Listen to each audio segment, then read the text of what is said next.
ચાલો chapter number 9 that we are going to discuss ray optics. ચાલો એટલે આપણે એમ કહી શકાય કે ધોરણ 12 નું એક બીજું શાસ્ત્ર જેના વિશે આપણે ચર્ચા કરવાની છે કે જેમાં ઇલેક્ટ્રિસિટીની ડિસ્કશન કાઈ નથી, બરોબર? ઇલેક્ટ્રિસિટીની કોઈ ચર્ચા નથી, પણ પ્યોર આપણે ઓપ્ટિક્સ વિશે ડિસ્કશન કરવાના છીએ, બરોબર? ઓપ્ટિક્સ નો મતલબ થશે પ્રકાશશાસ્ત્ર. આ પ્રકાશશાસ્ત્ર ના ટોટલ જોવા જાવ તો મૂળભૂત બે પ્રકાર છે, એટલે મીન્સ કે બે ચેપ્ટર છે. એક ચેપ્ટર નંબર 9 કે જેનું નામ છે રે ઓપ્ટિક્સ એટલે કિરણ પ્રકાશશાસ્ત્ર, અને ચેપ્ટર નંબર 10 એટલે છે વેવ ઓપ્ટિક્સ એટલે તરંગ પ્રકાશશાસ્ત્ર. ખૂબ જ તાકાતવાળા, ખૂબ જ ઓડિયો ઓછો બરોબર જ આવે છે ભાઈ. હવે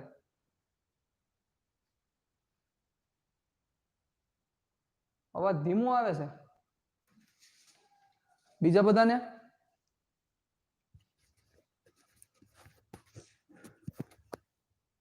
હેલો હેલો, બરોબર? હવે ઓકે, ડન,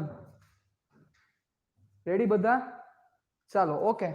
રે ઓપ્ટિક્સ અને વેવ ઓપ્ટિક્સ ચેપ્ટર નંબર 9 છે એ રે ઓપ્ટિક્સ છે, અને ચેપ્ટર નંબર 10 છે વેવ ઓપ્ટિક્સ છે.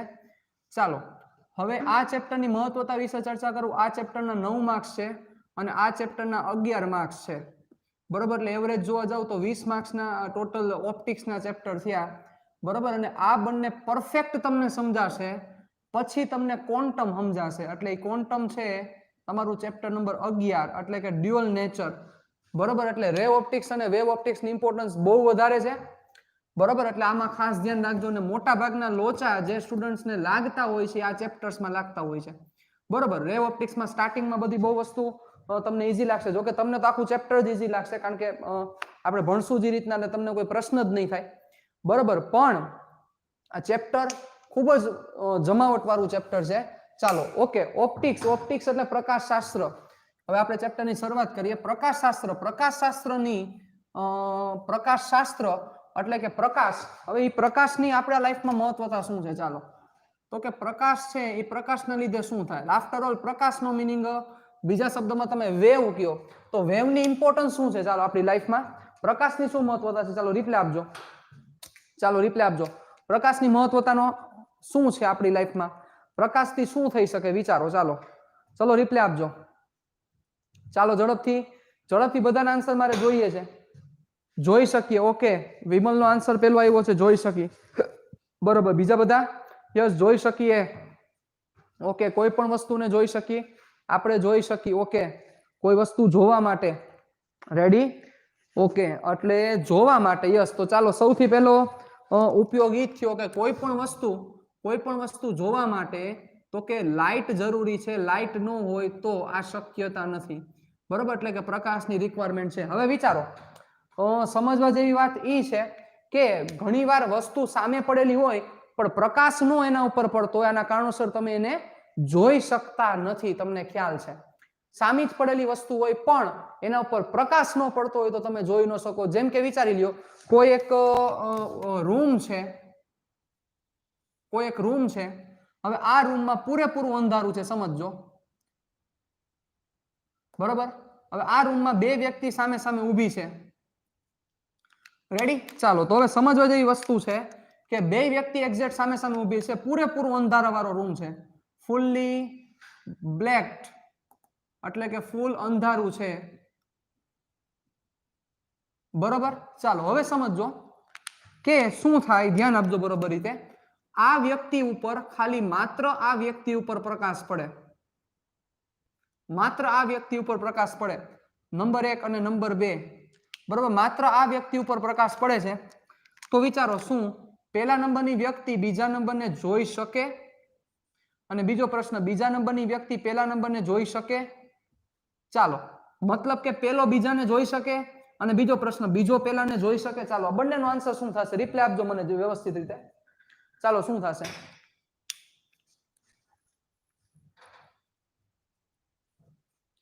સોલારના સાધનો બનાવવા. સાચી વાત છે. ચાલો મારો પ્રશ્ન, પેલો બીજાને ન જોઈ શકે. ઓકે ઓકે, બીજો પેલાને જોઈ શકે, બરોબર છે. બીજો પેલાને જોઈ શકે, બરોબર છે. ચાલો બીજા બધા રિપ્લે આપજો, બધા રિપ્લે આપજો બચ્ચાઓ. ચાલો પેલો બીજાને ન જોઈ શકે, પેલો બીજાને જોઈ શકે, પણ પેલો બીજાને ન જોઈ શકે. Okay okay okay okay yes. તો it's very easy to understand કે પેલો બીજાને નહીં જોઈ શકે, બીજો પેલાને જોઈ શકે. શું કામ એવું થયું? ચાલો એનું શું રીઝન છે? તો કે આમાંથી ઉત્પન્ન થતો પ્રકાશ તમારી આંખમાં પડ્યો અને તમારી આંખે પિક્ચર બનાવ્યું ત્યારે તમને આ વસ્તુ દેખાય છે, એના વગર તમને દેખાઈ શકતી નથી. મતલબ કે સામે રહેલી વસ્તુ તમે ત્યારે જ જોઈ શકો કે જ્યારે એમાંથી આવતા કિરણો તમારી આંખમાં પ્રવેશે, તમારી આંખ એનું એક ઇમેજનરી પિક્ચર બનાવે અને એ તમને સામે રિપ્રેઝન્ટ કરે, ત્યારે તમે એને જોઈ શકો છો. ત્યારે મગજને ખબર પડે કે સામે એક વ્યક્તિ ઊભી છે.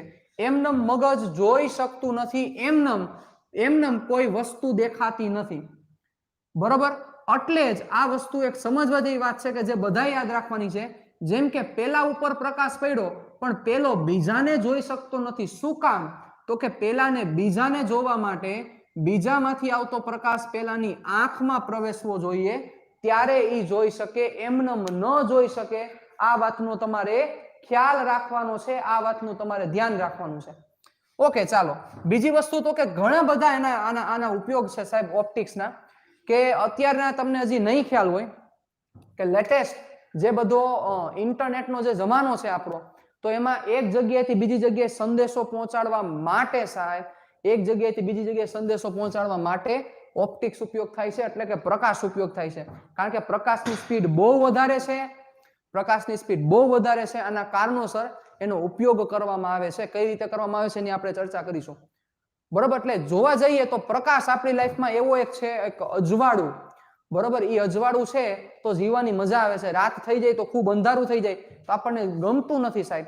લાઇટ હોય, મતલબ કે એકાદી ટ્યુબલાઇટ ચાલુ કરી તો પ્રકાશ આવે તો આપણને મજા આવે. તો આ બધી ડિસ્કશન ખૂબ ઇમ્પોર્ટન્ટ છે. એટલે પ્રકાશ આપણી લાઈફનો અવિભાજ્ય અંગ છે. હવે તો મનુષ્ય આંખની જો ચર્ચા કરવામાં આવે તો મનુષ્ય આંખ 4000 એંગસ્ટ્રોમ થી લઈને 8000 એંગસ્ટ્રોમ સુધીની તરંગ લંબાઈના તરંગોને જોઈ શકે છે. મનુષ્ય આંખ 4000 એંગસ્ટ્રોમ થી લઈને 8000 એંગસ્ટ્રોમ સુધીના તરંગ લંબાઈના તરંગોને જોઈ શકે છે. હવે વિચારો તો કે આ તરંગ લંબાઈનો મતલબ શું થાય? તો કે એક ક્રમિક શૃંગ વચ્ચેનું અંતર અથવા બે ક્રમિક કણો કે જેની વચ્ચેનો કડા તફાવત 2π રેડિયન હોય તો એમની વચ્ચેના સીધા અંતરને શું કહેવામાં આવે છે? તો કે લેમ્ડા, એટલે કે એને કહેવામાં આવે છે તરંગ લંબાઈ કહેવામાં આવે છે. આવી આપણે ચર્ચા કરેલી હતી, બરોબર. તો હવે વિચારો શું થાય? તો કે આ 4000 એંગસ્ટ્રોમ એટલે એની કિંમત બહુ નાની થાય, કારણ કે તમે જોતા ખબર પડી શકે 4 × 10⁻7 મીટર, એટલે કે સેન્ટીમીટરમાં જાઓ તો 4 × 10⁻5 સેન્ટીમીટર, એટલે સેન્ટીમીટરનો લાખમો ભાગ સાહેબ, બરોબર. સેન્ટીમીટરનો લાખમો ભાગ, એટલે આ 1 સેન્ટીમીટર આ પણ બહુ મોટા થાય, એનો લાખમો ભાગ થાય ત્યારે એક દોલન પૂરું થઈ ગયું હોય. એટલે વિચારો કે જે દ્રશ્ય પ્રકાશ ની જે તરંગ લંબાઈ જો મારે ડ્રો કરવી હોય, એટલે દ્રશ્ય પ્રકાશનું મારે પ્રસરણ દર્શાવવું હોય તો એ મારે આમ રિપ્રેઝન્ટ કરવું પડે. વિચારો આ પણ બહુ મોટું થાય, એટલે આમાં આ રીતના એને રિપ્રેઝન્ટ કરવું પડે. આના કારણોસર કે દ્રશ્ય પ્રકાશનો જે લેમ્ડા છે એ ખૂબ જ ઓછો છે, એના કારણોસર એવું સમજવામાં આવે કે પ્રકાશ સીધી રેખામાં ગતિ કરે છે. શું સમજવામાં આવે? તો કે પ્રકાશ સીધી રેખામાં ગતિ કરે છે. કેવી રેખામાં? સીધી રેખામાં ગતિ કરે છે. એકચ્યુઅલમાં સીધી રેખામાં ગતિ નથી કરતો, એની મોશન આમ છે. પણ વિચારો આ ડિસ્ટન્સ બહુ નાનું હોય તો તમને આવું થાય ને કે આમ ગતિ કરે છે, જોવો. તો એટલે એવું માનવામાં આવે કે પ્રકાશ કેવી રેખામાં ગતિ કરે છે? સીધી રેખામાં. બાકી એકચ્યુઅલમાં સીધી રેખામાં ગતિ કરતું નથી. શું શ્રુતિ, શું પ્રશ્ન પૂછસ? સર વધુ લેન્થ જોવે તો શું પ્રોબ્લેમ થાય? કઈ લેન્થ? શેની લેન્થ? અચ્છા ઓકે પ્રશ્ન સમજાઈ ગયો. ચલો આપણી આંખ છે ઈ 4000 એંગસ્ટ્રોમ થી લઈને 8000 એંગસ્ટ્રોમ માટે સંવેદનશીલ છે.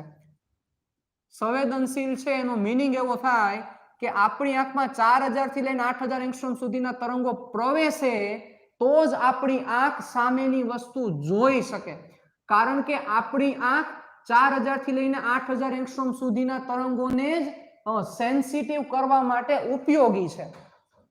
મતલબ કે આપણી આંખ 4000 થી 8000 એંગસ્ટ્રોમ સુધીના કોઈ પણ તરંગ આવે તો જ એ તરંગને ડિટેક્ટ કરી શકે.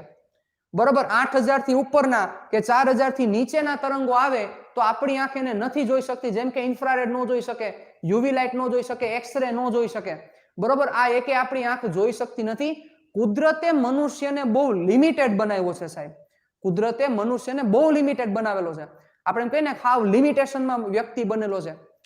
બરોબર, એમાં જોવા જઈએ તો કુદરતે જેટલા પણ મનુષ્ય બનાવેલા છે, મનુષ્ય એટલે કે જે પ્રાણી સૃષ્ટિ બનાવેલી છે, એ બધામાં કાંઈક ને કાંઈક યુનિકનેસ નાખેલી છે અને બધાની રેન્જ કાંઈક ડિફરન્ટ છે. તમને કદાચ ખ્યાલ નહીં હોય તો હું તમને કહી દઉં કે સાપ હોય, સાપ, એ સાપ રાતના શિકાર કરી શકે. શું કામ? તો કે સાપ છે ઇન્ફ્રારેડ રેડિયેશનને જોઈ શકે. સાપ ઇન્ફ્રારેડ રેડિયેશનને જોઈ શકે. આપણા માટે રાત પડી એનો મતલબ શું થાય? ચાલો વિચારો. Vote do you mean to say there is the night? આપણા માટે નાઇટ નો મીનિંગ શું? રાતનો મતલબ શું? તો કે દેખાતું બંધ થાય એટલે એને રાત કહેવાય સાહેબ. દેખાતું બંધ થાય ને મતલબ રાત. હવે દેખાતું બંધ થાય એટલે થાય શું?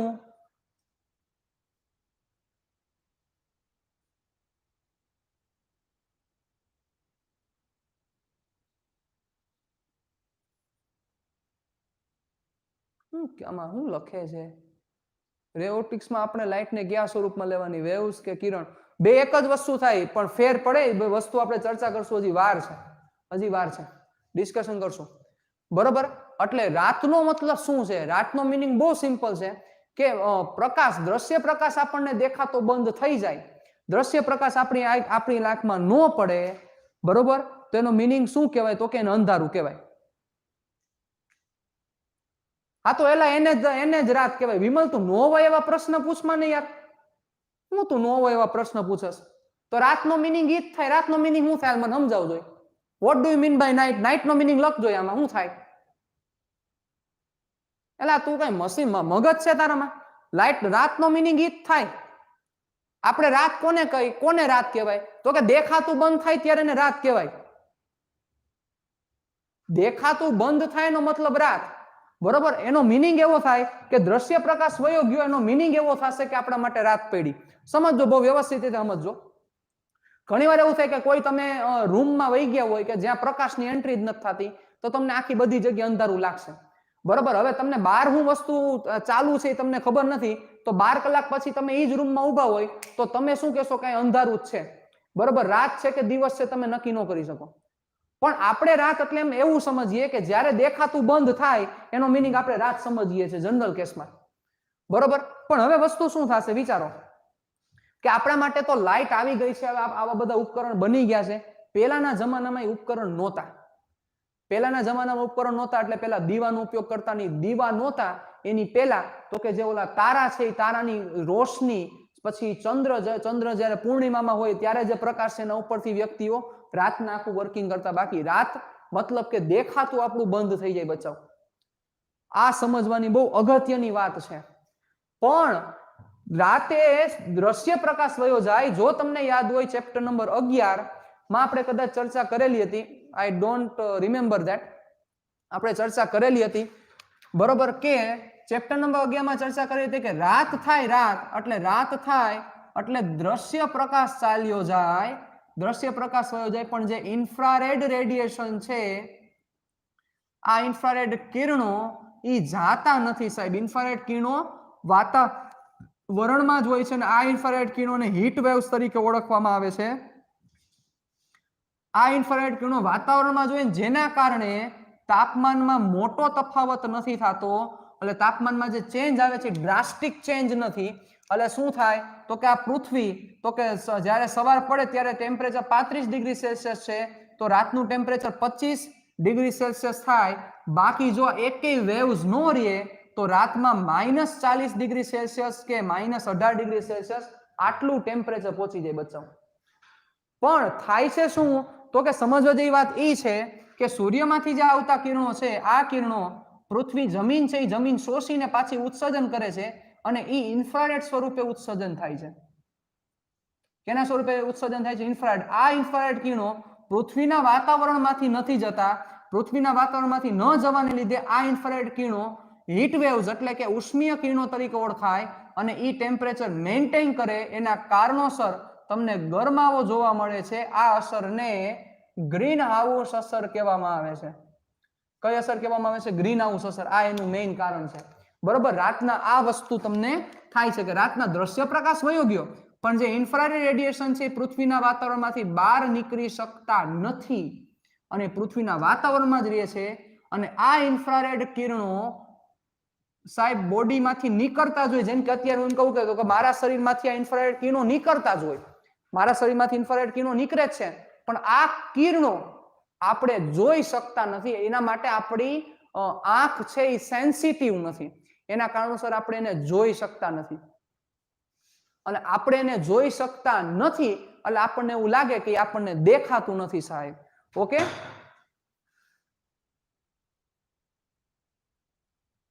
એટલે કિરણ લઈ તો અરે કાંઈ ફેર ન પડે, બેયનો મીનિંગ જુદો છે. એમાં ડિસ્કસ કરું, તમે શાંતિ તો રાખો.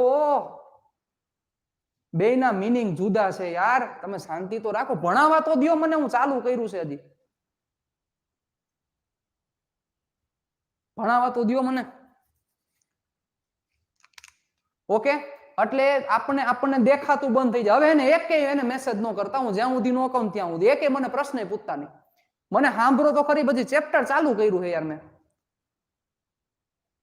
Listen to me please, I request you. બરોબર, હવે સાંભળો. તો આ વસ્તુ જોવા મળે છે, આ વસ્તુ થાય છે.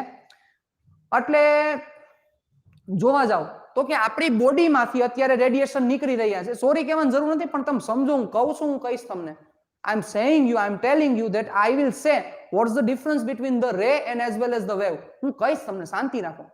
ચાલો, તો આપણી બોડીમાંથી અત્યારે તમે જુઓ તો આપણી બોડીમાંથી બધા રેડિયેશન નીકળી રહ્યા છે. આપણી બોડીમાંથી ઇન્ફ્રારેડ નીકળે જ છે, અત્યારે નીકળે જ છે ઇન્ફ્રારેડ. તેમ છતાં તમે મારો બોડીનો કોઈ પાર્ટ નથી જોઈ શકતા. શું કામ નથી જોઈ શકતા? શું રીઝન છે? જેમ કે તમને મારો આ બોડીનો હાથ દેખાય છે, હાથ શું કામ દેખાવાનું કારણ? તો કે આ દ્રશ્ય પ્રકાશ છે. એ દ્રશ્ય પ્રકાશ પડે છે અને એમાંથી બેક જાય છે. બરોબર, એના કારણોસર તમે જોઈ શકો છો. અને તમારી આંખ એના માટે સેન્સિટિવ છે. તમારી આંખ ઇન્ફ્રારેડ માટે સેન્સિટિવ નથી સાહેબ. જો તમારી આંખ ઇન્ફ્રારેડ માટે સેન્સિટિવ હોત તો તમે બોડી માટે તમે માથે તમે કપડા પહેરો કે ન પહેરો એનો કોઈ મિનિંગ જ નથી. કારણ કે આપણી બોડીમાંથી ઇન્ફ્રારેડ અત્યારે પણ નીકળતો હોય, બધા પાર્ટ્સમાંથી ઇન્ફ્રારેડ નીકળતા જ હોય. તમે કદાચ નામ સાંભળેલું હશે આ યાર ઇન્ફ્રારેડ કેમેરા. બરોબર, ઇન્ફ્રારેડ કેમેરા નો તમે કદાચ નામ સાંભળેલું હશે. અને એમાં કેમાં ઉપયોગ થાય તો કે નાઇટ વિઝન કેમેરા છે, ઇન્ફ્રારેડ કેમેરા છે. આ બધા સ્પેશિયલ રાતના એ ઉપયોગ થતા કે જેમાં ઇન્ફ્રારેડ રેડિયેશનનો ઉપયોગ કરવામાં આવે. તમને કદાચ ખબર હોય મિલિટરી ને બધા હોય ને, મિલિટરીમાં એમાં તો એ મિલિટરીમાં ને એ બધી જગ્યાએ એ લોકો સ્પેશિયલ એના જે સૈનિકો છે એ બધાને એક સ્પેશિયલ આવું આપેલું હોય. પિક્ચર જોયું હોય તો તમને નામ યાદ દેવરાવું. Picture FF7 I think FF7. FF7 માં આખો સીન આવે છે સ્પેશિયલ. આની માથે આખી વસ્તુ પહેરાવડાવે, આંખ ઉપર પહેરાડો એટલે તમને રાતના તમે આયલા જાવ ને હાવ અંધારું હોય ને તોય તમને સામે રહેલી વસ્તુ દેખાય. શું કામ? તો કે ઇન્ફ્રારેડ બેઝ ઉપર વર્ક કરે. એના ઉપર ઉરીમાં પણ જોવા મળે છે. બરોબર, ઉરી પિક્ચરમાં પણ આ વસ્તુ જોવા, તો ઇન્ફ્રારેડ બેઝ ઉપર કામ કરતું હોય. બાકી તમે કાઢ નાખો તમને સામે રહેલી વસ્તુ ન દેખાય, કારણ કે ઇન્ફ્રારેડ ઉપર કામ કરે છે. એટલે સાપની આંખ ઇન્ફ્રારેડ ઉપર કામ કરે છે. સાપની આંખ ઇન્ફ્રારેડ ઉપર કામ કરે છે. એટલે સાપની જે આંખ છે એ ઇન્ફ્રારેડ ઉપર કામ કરે છે. એટલે શું થાય તો કે સાપ રાતના કોઈ દી એક્સિડન્ટ ન થાય. આપણે કેમ હાઈલા જતો હોય તો આપણું એક્સિડન્ટ થાય, અંધારું હોય તો આપણે ભટકાય ને, સામે દિવાલે ભટકાય. શું કામ ભટકાય? તો કે સામે રહેલો ઓબ્જેક્ટ આપણે નથી જોઈ શકતા. પણ સાપ આયરે એવું કોઈ દી ન થાય. શું કામ? તો કે સાપ છે ઇન્ફ્રારેડ રેડિયેશન જોઈ શકે. એટલે દિવાલમાંથી ઇન્ફ્રારેડ તો નીકળતા જ હોય, એટલે સાપને દેખાય કે સામે અવરોધ છે. એટલે રાતના તમે ઊભા હોય, આખો અંધારું કરી દો, એક વ્યક્તિ અને એક સાપને મૂકી દો તો સાપ જો ઝેરી હોય તો વ્યક્તિને ડંખી શકે, પણ તમે સાપને પકડી ન શકો સાહેબ, ભલે એ જ રૂમમાં, કારણ કે તમને સાપ દેખાય જ નહીં. ઓલો તમને જોઈ શકે, કારણ કે એની જે આંખ છે એની આંખ એના માટે સેન્સિટિવ છે. તો સામે સાપને કેટલાક તમે સાંભળેલું હશે, જેમ કે ઘુવડ છે, એમ બચાવ કુદરતે દરેક પ્રાણી પક્ષીને એક ડિફરન્ટ રેન્જ આપેલી છે અને ઈ રેન્જમાં જ ઈ સેન્સિટિવ હોય છે, ઈ રેન્જમાં જ ઈ વસ્તુને જોઈ શકે છે. તમે સમજો, તમે વિચારી શકો છો, એક બહુ બહુ સમજવા જેવી વાત છે કે આપણે માત્ર ને માત્ર, તમે ખાલી વિચાર કરજો, તમે લોજિક આપજો, હું તમને જે કહેવા માંગુ છું અને એનું લેવલ પકડજો, કે આપણે માત્ર ને માત્ર દ્રશ્ય પ્રકાશ જોઈ શકીએ છીએ, કુદરતની મહેરબાની છે અને બહુ સારી વાત છે. જો આપણે ઇન્ફ્રારેડની બધા રેડિયેશન આપણે જોઈ શક્યા હોત, જોતા હોત ને, તો આપણી લાઈફ વ્યર્ડ લાગત. વ્યર્ડ એટલે વિચિત્ર તમને લાગે. તમને એક પણ પ્રકારનું કાંઈ વસ્તુ રિપ્રેઝન્ટ જ ન થાય. તમને કોઈ કલર હરખા ન દેખાય, તમને કાંઈ વસ્તુ એ હરખી દેખાય જ નહીં. અને તમારા માટે કોઈ દી રાત ન પડે છે. વિચારીને મને રિપ્લાય આપજો. તમે સમજો છો શું તમને કહેવાનું મિનિંગ છે? કયો જોઈ. બરોબર? તમને સમજાણું આખી આખી વસ્તુ. તો રાત પડે જ નહીં, આપણે કોઈ દી રાત જ ન પડે. રાત તો બને જ નહીં, શક્ય જ નથી. રાત જ ન થાય. શું કામ રાત ન થાય? વિચારો, રાતનો મિનિંગ કે આપણી આંખમાં એન્ટર થતા રેડિયેશન વયા ગયા, અંધારું થઈ ગયું, એટલે રેડિયેશન વયા ગયા એટલે અંધારું થઈ ગયું. પણ બધાય રેડિયેશન જો તમે જોઈ જ શકતા હો તો ઓબ્વિયસ છે, તમે એવું કહેતા જ નહીં કે રાત છે, કારણ કે તમે આંખ ખોલો તો ઇન્ફ્રારેડ તમને દેખાય જ. તો લાઈફ આપણી વ્યર્ડ થાત, આપણી આજે લાઈફ રંગબેરંગી છે કે જે આપણે બધું ફીલ કરીએ છીએ, એવું કઈ ફીલ જ ન થાય. કારણ કે સામે તમારે સપોઝ આ વિચારજો, બહુ સમજવા જેવી વાત છે, બધા નહીં ભેગું થાય, બધા લોજિકે ભેગા નહીં થાય, પણ સામે કંઈક તમારી આગળ રેડ કલરની વસ્તુ રહેલી છે, વિચારો, તમને રેડ કલર, તમને તમારી આંખ સેન્સિટિવ છે, ફીલ થાય છે, એનું કારણ છે ઈ રેડ કલરનું જે વસ્તુ તમારી આગળ સામે રહેલી હોય એમાંથી બધા રેડિયેશન આવતા હોય, પણ યુ ડિટેક્ટ્સ ઓનલી રેડ રેડિયેશન. તમને માત્ર રેડ રેડિયેશન જ દેખાય છે, બીજા બધા ઇન્ફ્રારેડ એકેય પ્રકારના રેડિયેશન તમને દેખાતા નથી. એમાંથી યુવી પણ કોક અમુક પ્રમાણમાં યુવી પણ આવતા હોય, અમુક પ્રમાણમાં ઇન્ફ્રારેડ આવતા હોય, અમુક પ્રમાણમાં રેડિયો વેવ્સ આવતા હોય, અમુક પ્રમાણમાં એક્સરેઝ આવતો. એક્સરે નું પ્રમાણ તો બહુ ઓછું હોય, નહીવત પ્રમાણ હોય. બરોબર, આટલા તરંગો આવતો હોય, પણ તેમ છતાં તમે એને નથી જોઈ શકતા. અને તમે નથી જોઈ શકતા એના કારણોસર જ તમે રેડ ફીલ કરી શકો છો, બાકી રેડ ફીલ જ ન થાય. બચ્ચાઓ, આ સમજવાનું. તો જીવન મુશ્કેલ નહીં, જીવન છે ને વ્યર્ડ થઈ જાય. વ્યર્ડ એટલે વિચિત્ર થઈ જાય. તમને જીવનમાં તમને કાંઈ વસ્તુ જ ન લાગે, કારણ કે સામે રહેલી વસ્તુ છે. તમે એક બહુ સિમ્પલ વસ્તુ સમજો કે તમારા બોડી સેલ માંથી બધા જે રેડિયેશન નીકળે છે, બધા રેડિયેશન તમે જોઈ શકો. ઓબ્વિયસ છે, જો ઇન્ફ્રારેડ જોઈ શકતા હોય તો કપડાં પહેરવાની કોઈ રિક્વાયરમેન્ટ જ નથી, કારણ કે કપડાં જેવું કાંઈ હોય જ નહીં, રહે જ નહીં.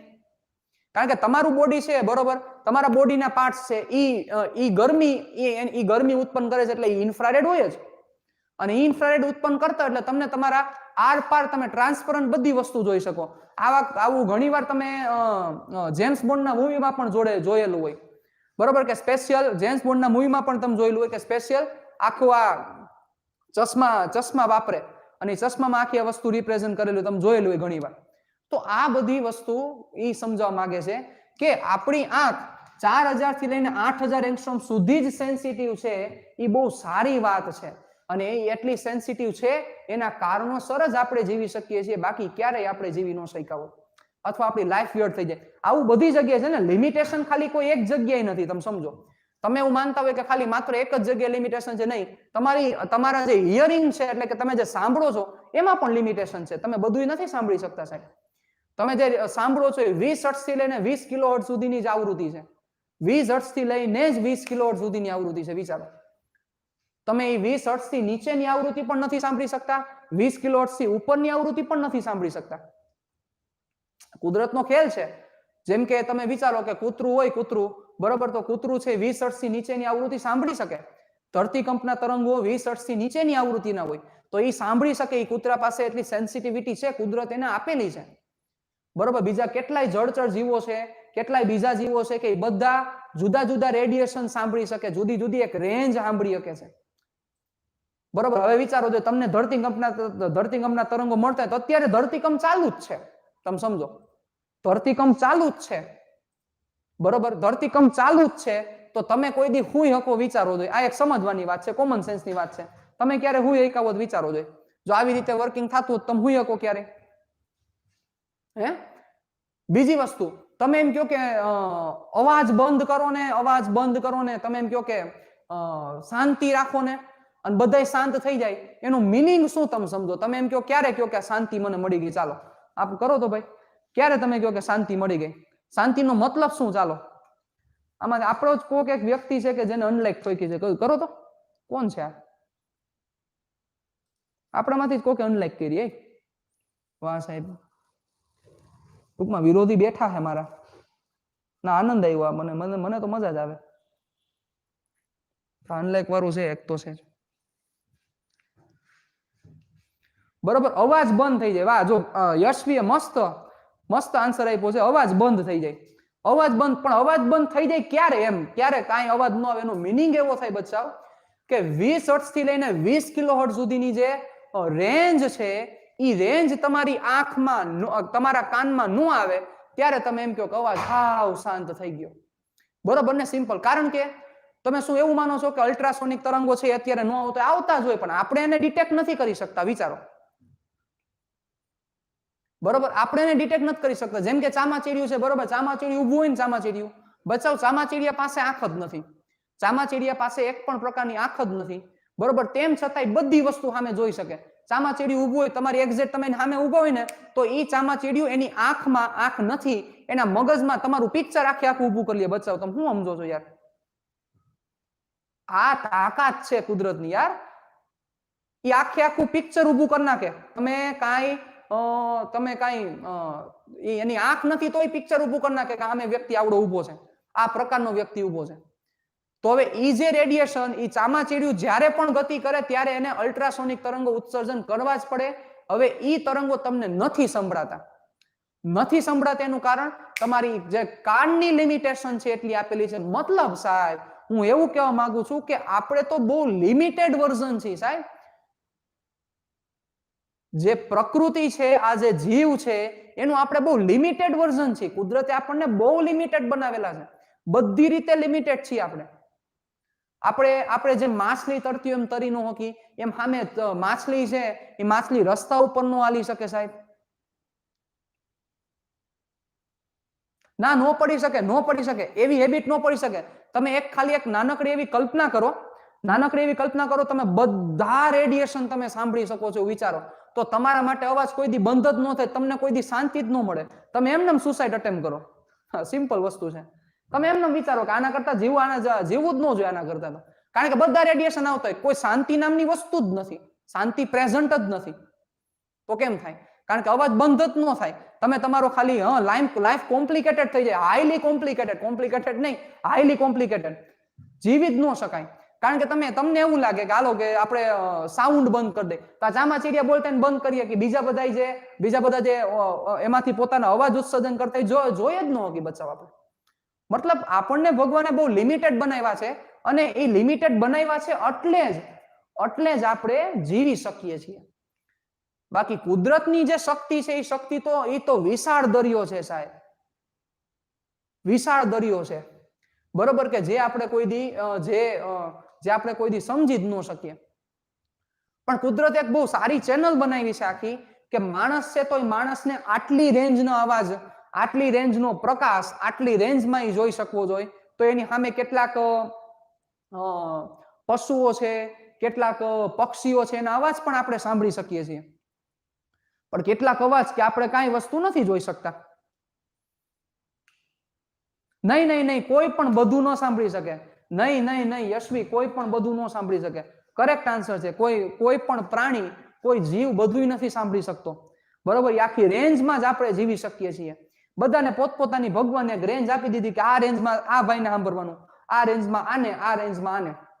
બરોબર, પછી એમાં કાનના પ્રોબ્લેમ થાય તો શું થાય? એની રેન્જ ઘટતી જતી હોય ત્યારે આ વસ્તુ બને. રેડી? આ વસ્તુ સમજવા જેવી છે. ઓકે, હવે આપણે તો ઈ ટોપિક ઉપરથી આપણે અહીંયા આવી પાછા આપણા મેઇન પોઈન્ટ ઉપર. તો કે આપણે જે ડિસ્કશન કરીએ છીએ તો કે રે એટલે એમાં 4000 થી એંગસ્ટ્રોમ થી લઈને 8000 angstrom. After all this is wave. આ વેવ જ છે, આ કોઈ નવીન નથી. એટલે પ્યોર જોવા જાવ તો ચેપ્ટર નંબર 10 છે એ પ્યોર છે. તમારું વેવ ઓપ્ટિક્સ ચેપ્ટર છે એ પ્યોર ચેપ્ટર છે. પરંતુ રે ઓપ્ટિક્સ ની મદદથી આ વેવ છે એ ઘણું કોમ્પ્લિકેટેડ છે સમજવા માટે. બરોબર, જ્યારે તમે પ્યોર વેવ ની ચર્ચા કરો ત્યારે સમજવા માટે બહુ કોમ્પ્લિકેટેડ છે. એના કારણોસર રે ઓપ્ટિક્સ નામની એક ફિઝિક્સની બ્રાન્ચ બનાવવામાં આવી કે જેમાં પ્રકાશને કેવા સ્વરૂપે તો કે કિરણ સ્વરૂપે, એટલે સ્વરૂપોમાં વેવ જ કહેવાય, કોઈ નવી વસ્તુ નથી, વેવ જ કહેવાય. પણ એમાં એવું સમજવામાં આવ્યું કે પ્રકાશને કિરણ સ્વરૂપે લે. શું કામ કિરણ? તો આ સમજાયું કે એ સીધી રેખામાં ગતિ કરે છે એટલે આ કિરણ સ્વરૂપે રિપ્રેઝન્ટ કર્યું. બાકી આફ્ટર ઓલ આ છે વેવ જ, આ કોઈ ત્રીજું સ્વરૂપ નથી પ્રકાશનું. પ્રકાશના બે જ સ્વરૂપ છે, કાં તો કિરણ સ્વરૂપ છે કાં તો પાર્ટિકલ નેચર છે. એટલે કાં વેવ નેચર છે કાં પાર્ટિકલ નેચર છે. કિરણ છે એ કોઈ નેચર નથી પ્રકાશનો.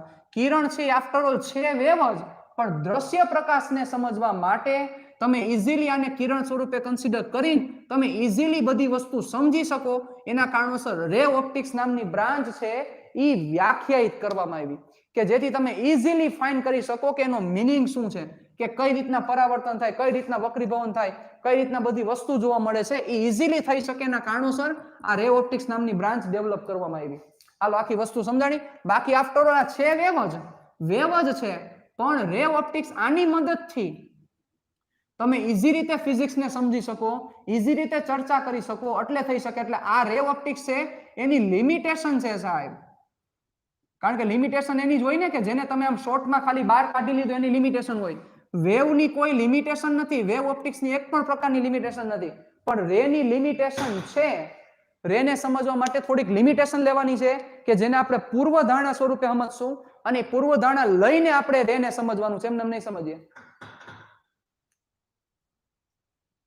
હવા આવે છે, હવાને વેવ શું લાગુ પડે બેટા? હવા છે એ તો પાર્ટિકલ છે સંજના, હવા તો પાર્ટિકલ છે, હવા થોડી કઈ વેવ છે એવું કહી શકાય. સૂર્યમાંથી જે કિરણો આવે છે એને વેવ કહેવાય. આ એ વેવ નેચર જ હોય, વેવ નેચર જ હોય, સિમ્પલ છે. સૂર્યમાંથી આવતા કિરણો છે એ વેવ નેચર છે. હાલો હવે ક્લિયર થયું? શ્રુતિનો પ્રશ્ન હતો આઈ થિંક. શ્રુતિ એવું ask me about the difference between the wave and ray. બે સેમ જ છે, કોઈ ફેર નથી, એક પણ પ્રકારનો ફેર નથી, પણ રે થી તમે ઈઝી રીતે સમજી શકો છો. અવગણવામાં આવે છે શ્રુતિ એવું ન કહી શકાય, પણ તું એવું સમજ કે ની હાય તું તે કીધું છે સારું છે, પણ આપણે તું એવું સમજ કે આને આવી રીતે ડિસ્કશન કરવાની જગ્યાએ સ્ટ્રેટ લાઈન તરીકે કન્સિડર કરી શકાય એમ છે, કારણ કે આ લેમડા બહુ નાની છે એટલે તમે એવું સમજી શકો. બાકી આફ્ટર ઓલ આનું પ્રોપોગેશન આમ થાય, પ્રોપોગેશન એટલે કે સ્થળાંતર આવી રીતે થાય, આમ થતું હોય, વેવ આ રીતે આગળ વધતું હોય.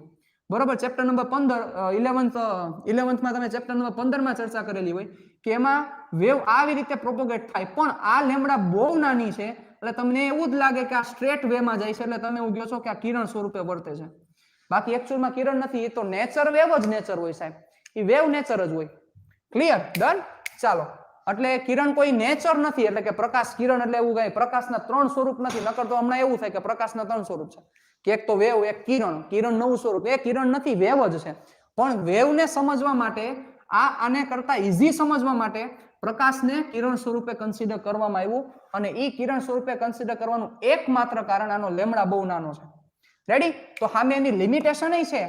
આપણે હમણાં લિમિટેશન થી જ શરૂઆત કરશું, પૂર્વ ધારણાથી જ ચર્ચા કરવાની ચાલુ થશે આપણી. પૂર્વ ધારણા એટલે આ ચેપ્ટર માટે પહેલેથી આપણે અમુક વસ્તુ ધારી લેવાની છે, એ પ્રમાણે જ આપણે આખા ચેપ્ટરની ડિસ્કશન કરશું. રેડી? ચાલો ઓકે, આગળ વધું છું, ધ્યાન આપજો હવે.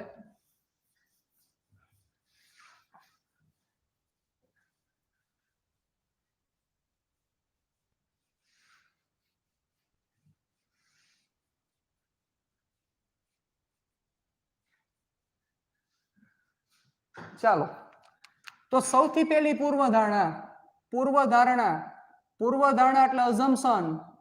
આપણે ઘણી વાર નથી કરતા પૂર્વાગ્રહો એટલે આપણે પહેલેથી મગજમાં રાખી કે આમ જ થતું હોય, બરોબર, એને પૂર્વાગ્રહ કહેવાય. તો પૂર્વધારણા, સૌથી પહેલી પૂર્વધારણા કે આપણે આ વસ્તુ રાખીને આપણે ચેપ્ટરને બીજા શબ્દોમાં આ વસ્તુને મગજમાં રાખીને આપણે ચેપ્ટરને સમજવાનું છે. સૌથી પહેલું કે પ્રકાશ સીધી રેખામાં ગતિ કરે છે. સૌથી પહેલી પૂર્વધારણા, પ્રકાશ સીધી રેખામાં ગતિ કરે છે. બરોબર? સૌથી પહેલી પૂર્વધારણા, પ્રકાશ સીધી રેખામાં ગતિ કરે છે. નંબર 2, બે કિરણો જે સ્થાને ભેગા થાય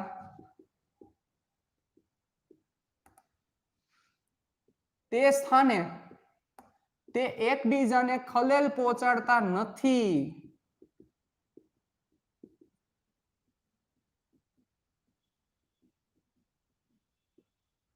બે કિરણો જે સ્થાને ભેગા થાય તે સ્થાને એકબીજાને ખલેલ પહોંચાડતા નથી. મતલબ કે આ પહેલું કિરણ, આ બીજું કિરણ, બંને જે જગ્યાએ ભેગા થયા, સપોઝ આ જગ્યાએ ભેગા થયા, બરોબર, કન્વર્જ, બે વર્ડ આવશે, કન્વર્જ અને ડાયવર્જ. કન્વર્જ એટલે જે જગ્યાએ કેન્દ્રિત થતા હોય એવું, જેમ કે આ બે કિરણ આમ આવતા હોય, બરોબર, તો એનો મીનિંગ આ જગ્યાએ સપોઝ કેન્દ્રિત થાય તો આને કન્વર્જિંગ રેઝ કહેવાય. કેવા રેઝ કહેવાય?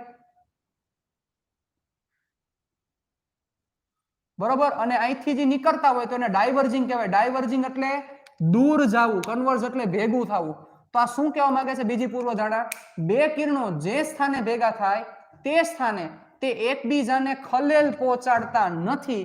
એનો મીનિંગ આ બંને ભેગા થાય તો અહીંયા કઈ નવી ઇફેક્ટ ન જોવા મળે, કઈ નવા જૂની ન થાય. અને ચેપ્ટર નંબર 10 માં આ નવા જૂનીની જ ચર્ચા કરવાની છે. ચેપ્ટર નંબર 10 તમને એવું શીખવાડશે કે જ્યારે બે તરંગો ભેગા થાય ત્યારે નવા જૂની થાય. એ ચેપ્ટર નંબર 10 શીખવાડશે. એટલે અત્યારે આપણે ચેપ્ટર નંબર 9 પ્રમાણે કન્સિડર કરશું કે આ બે કિરણો ભેગા થાય છે તો કઈ ચેન્જીસ નહીં થાય. શું ચેન્જીસ થાય? I proportional to a square ને યાદ કરો. I proportional to a square, તીવ્રતા proportional to amplitude નો સ્ક્વેર, એટલે કે કંપનવિસ્તારના વર્ગના સમપ્રમાણમાં છે, બરોબર. આ તમને ખબર છે. તો જ્યારે બે કિરણો ભેગા થાય તો યાદ કરો કંપનવિસ્તાર બમણો થાય કે કંપનવિસ્તાર 0 થાય, કાઈ બે વચ્ચે કાઈ એંગલ રહેલો હોય, યાદ કરો. બધી વસ્તુ ચર્ચા કરેલી છે. એવી આપણે કાંઈ ચર્ચા અહીંયા નથી કરવાની. આપણે આ ચેપ્ટર પૂરતું આપણે જ્યારે બે કિરણો ભેગા થશે તો એ કાંઈ નવા જૂની નથી કરતા એવું માનીને આપણે ચર્ચા કરવાની છે. આ બે કિરણો ભેગા થયા કાંઈ નવા જૂની ન થાય, એકબીજાને ખલેલ ન પહોંચાડે. ખલેલ ન પહોંચાડે નો મતલબ શું? કે એ બે જોઈન્ટ થાય તો કાંઈ ફેર ન પડે. આનો મીનિંગ સિમ્પલ વે માં આવું સમજવાનું તમારે. રેડી? ચાલો, આ બીજી વસ્તુ. અને નંબર 3, બરોબર, જ્યારે કિરણનો પાથ રિટ્રેસ કરવામાં આવે, કિરણનો પાથ એટલે કે રસ્તો ઉલટાવવામાં આવે, તે મૂળ માર્ગે ગતિ કરે છે.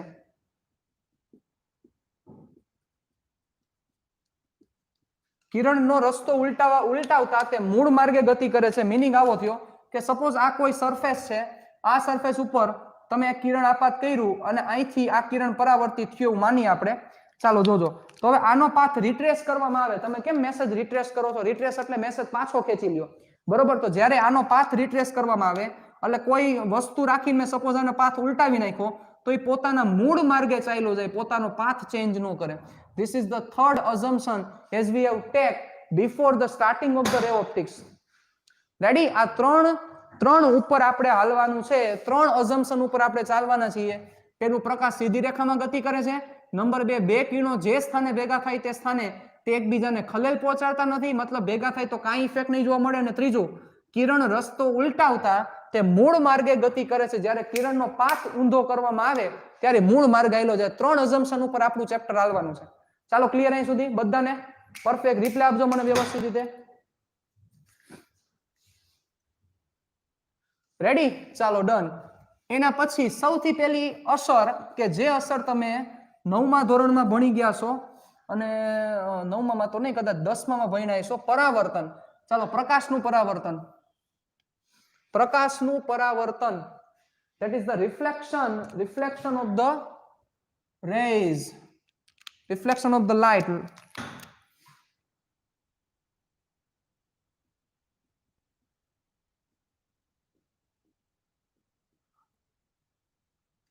એટલે કે પ્રકાશનું પરાવર્તન.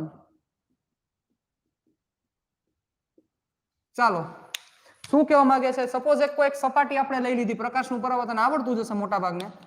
તો સપાટીને દોરેલો લંબ, સપાટીને દોરેલો લંબ, આ સપાટીને દોરેલો લંબ, બરોબર, ઇમેજનરી લાઈન છે એટલે આભાસી છે, આવું કઈ હોય નહીં. સપાટીને દોરેલ લંબ, બરોબર, આ આભાસી છે. ચાલો, તો અહીંથી તમે કિરણ આપાત કરો છો, આ કિરણ આપાત, તો અહીંથી પરાવર્તન થશે. તો આ થયો આપાત કિરણ, આપાત કિરણ, જેને ઇંગ્લિશમાં ઇન્સિડન્ટ રે કહેવાય. અને આ થયું પરાવર્તિત કિરણ, જેને રિફ્લેક્ટેડ રે કહેવાય. રેડી? ચાલો, આપાત કિરણ અને પરાવર્તિત કિરણ ઈ બંને લંબ સાથે બનાવેલો કોણ, ઈ બંને લંબ સાથે બનાવેલો ખૂણો ઈ કેવો હોય તો કે હંમેશા સરખો હોય. એટલે જે ખૂણા તમે લ્યો છો લંબ સાથે બનાવેલો ખૂણો સે θ1 અને સે θ2, બરોબર, આ ખૂણાને θ1 ને આપાત કોણ કહેવાય અને θ2 ને પરાવર્તિત કોણ કહેવાશે. એટલે આપાત કોણ અને પરાવર્તિત કોણ, યસ, આપાત કોણ અને પરાવર્તિત કોણ કેવા થાય? સરખા થાય. યુ આર રાઈટ શ્રુતિ, બરોબર. એટલે θ1 is equal to θ2. First rule, પ્રકાશના પરાવર્તનનો પહેલો નિયમ, θ1 બરાબર શું થશે? θ2. એટલે કે કોઈ પણ સપાટી માટે આપાત કિરણ અને પરાવર્તિત કિરણે સપાટીના લંબ સાથે બનાવેલો ખૂણો હંમેશા સરખો હોય. આપાત કિરણ અને પરાવર્તિત કિરણે, મારા વર્ડ સાંભળજો, અને સપાટીના લંબ સાથે બનાવેલો ખૂણો, લંબ સાથે બનાવેલો ખૂણો સરખો, એટલે θ1 ઇઝ ઇક્વલ ટુ θ2. રેડી? ચાલો, this is the imaginary line. હવે સમજો બીજી વસ્તુ, આ એવું સમજવા માંગે છે કે જો આ થીટા મોટો હશે તો આ થીટા પણ મોટો થશે. પણ હાલો આવું થાય તો સમજો, જેનું આપણને આગળ ઉપર કામ લાગવાનું છે, બહુ મોટું કામ લાગશે, લો ઓફ રિફ્લેક્શનમાં કામ લાગશે આપણને, લેન્સ વિશે ડિસ્કશન કરશું ત્યારે કામ લાગશે આપણને. આ સપાટી છે, આ સપાટીને દોરેલો લંબ છે. ચાલો, હવે કોઈ કિરણ સીધું આ રીતે પસાર થતું હોય તો, જો આ ઇન્સિડન્ટ રે હોય તો વિચારો, આ ઇન્સિડન્ટ રે હોય તો, જે હું માર્ગ એવું કહી દઉં છું A to B, આ જ ઇન્સિડન્ટ રે હોય તો રિફ્લેક્ટેડ રે ક્યુ થાય? ચાલો વિચારીને કહેજો મને. તો રિફ્લેક્ટેડ રે શું થશે? ચાલો, સપાટી સાથે બનાવેલ ખૂણો પણ સેમ ન થાય. હા થઈ શકે, પણ હિત આપણે એનું કામ નથી બેટા, આવું જ નથી, કામ ન થાય, કોમન સેન્સ છે, પણ આપણે એનું કામ નથી.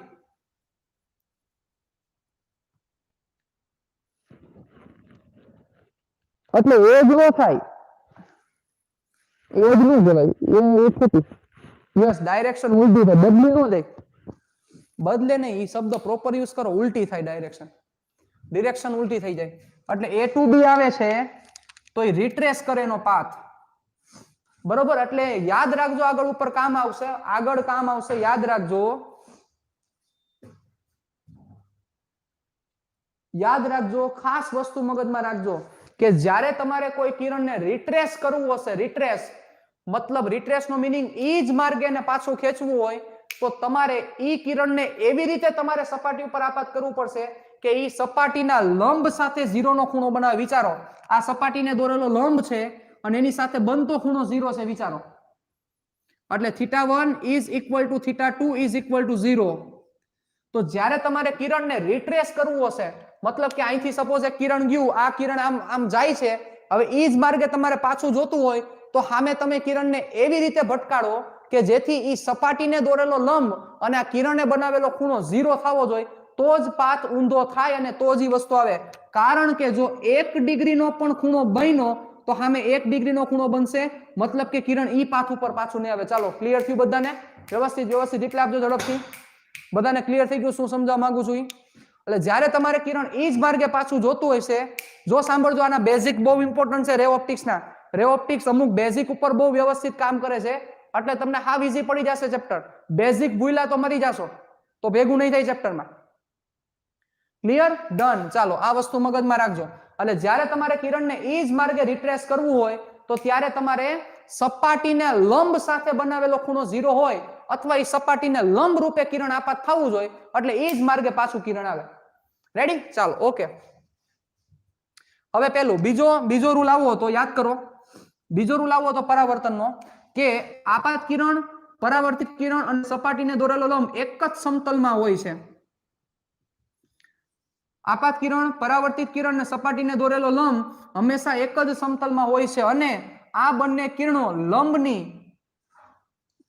જુદી જુદી બાજુ ઉપર હોય છે. યાદ કરો, આ બંને કિરણો લંબની જુદી જુદી બાજુ ઉપર હોય છે આવી ચર્ચા કરેલી હતી આપણે બરોબર તો આ વસ્તુ યાદ રાખવાની છે બહુ સિમ્પલ વસ્તુ છે ટોટલ બે રૂલ્સ છે ફર્સ્ટ θ1 = θ2 આપાત કોણ અને પરાવર્તન કોણ બે હરખા થાય બીજો રૂલ છે આપાત કિરણ અને પરાવર્તિત કિરણ અને સપાટીને દોરેલો લંબ એક જ સમતલમાં હોય છે અને લંબની આઈધર સાઈડ એટલે બંને એક જુદી જુદી સાઈડ હોય એક બાજુ આપાત કિરણ હોય એક બાજુ પરાવર્તિત કિરણ હશે ચાલો ઓકે હવે ધ્યાન આપજો સમજજો કોઈ એક વસ્તુ છે એ વસ્તુ રહેલી છે ચાલો આ ઓબ્જેક્ટ છે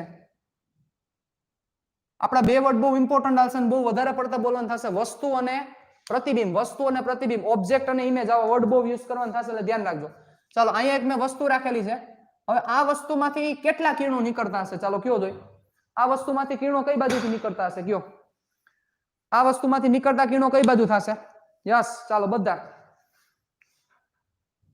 ચાલો કઈ બાજુ કિરણો નીકળતા હશે આ વસ્તુમાંથી નીકળતા કિરણો કઈ દિશામાં થશે યસ અસંખ્ય ઇન્ફિનિટી બરોબર તમારે જોતા હોય એટલા મળે બધી બાજુ કિરણ નીકળતા હોય બધી બાજુ તમને મન થાય બાજુ બધી બાજુ હશે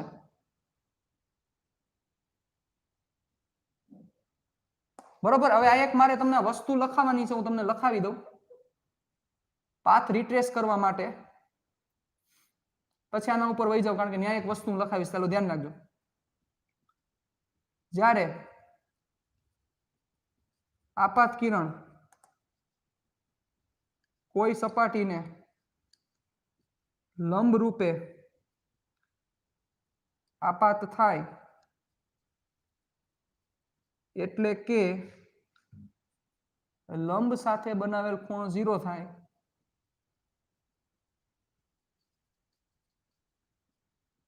ત્યારે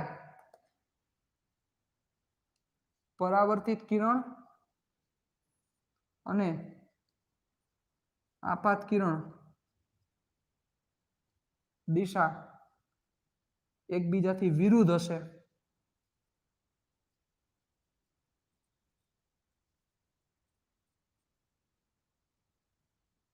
રેડી ચાલો સાંભળો પછી તો કે કોઈ પણ વસ્તુમાંથી અસંખ્ય કિરણો નીકળતા હોય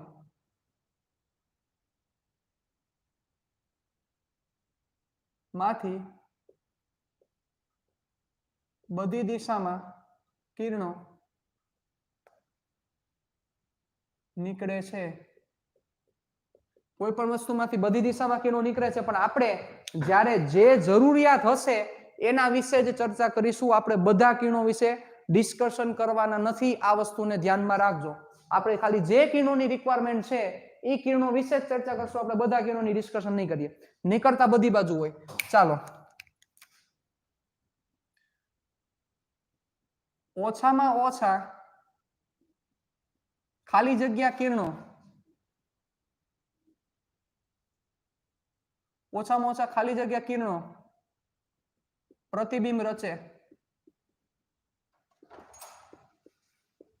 ઓછામાં ઓછા ખાલી જગ્યા કિરણો પ્રતિબિંબ રચે ચાલો રિપ્લાય આપજો ઓછામાં ઓછા કેટલા કિરણો છે પ્રતિબિંબ રચવા માટે હાલો બધું યાદ હોવું જોઈએ બધી વસ્તુ બેઝિક ચાલે છે બધું બે કે તેથી વધુ સરસ ઓકે શ્રુતિ ચાલો પછી બીજા બધા રિપ્લાય આપો યસ બે નહીં આયુષી એક કિરણે ન થાય એક કિરણે પ્રતિબિંબ નો રચાય હર્ષિલ બે બે ત્રણ બે બે મેં લખેલું છે ઓછામાં ઓછા બે ઓછામાં ઓછા એટલેનો આન્સર થાય બે એટલે કે ઓછામાં ઓછા તમારે બે કિરણો હોવા જોઈએ તો પ્રતિબિંબ રચાઈ શકે બાકી પ્રતિબિંબ ન રચાય બે થી વધારે હોય લાગે બે થી ઓછા ન હોવા જોઈએ ઓછામાં ઓછા બે કિરણો હોવા જોઈએ ત્યારે પ્રતિબિંબ રચાઈ શકે ઓકે ચાલો હવે આપણે થોડીક બધા બેઝિક એના જે ટર્મિનોલોજી છે એની ચર્ચા કરી લઈએ ચાલો હું જાઉં છું હવે આના ઉપરથી આ લખી નાખજો તમારી બુકમાં આ લખી નાખજો ઉડાડું છું આ બધું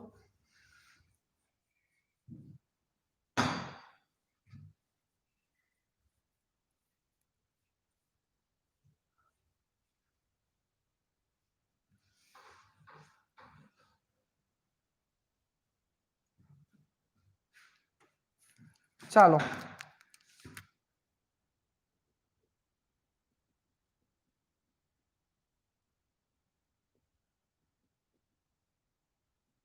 અંતર્ગોળ અરીસો ચાલો કોને કહેવાશે અંતર્ગોળ અરીસો ચાલો કોન્કેવ મિરર ઇંગ્લિશમાં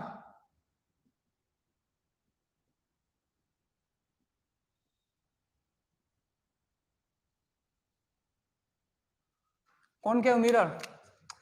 ચાલો મારું ડ્રોઈંગ બહુ ખરાબ છે. ચાલો કોન્કેવ મિરર કોને કહેવાશે? તો કે જે અરીસામાં અંદરની સપાટી પરાવર્તક હોય એવા મિરરને કોન્કેવ મિરર કહેવાશે. એટલે કે જે અરીસા માટે ડોન જેવું તમારાથી ચિત્ર ન થાય. હા ડોન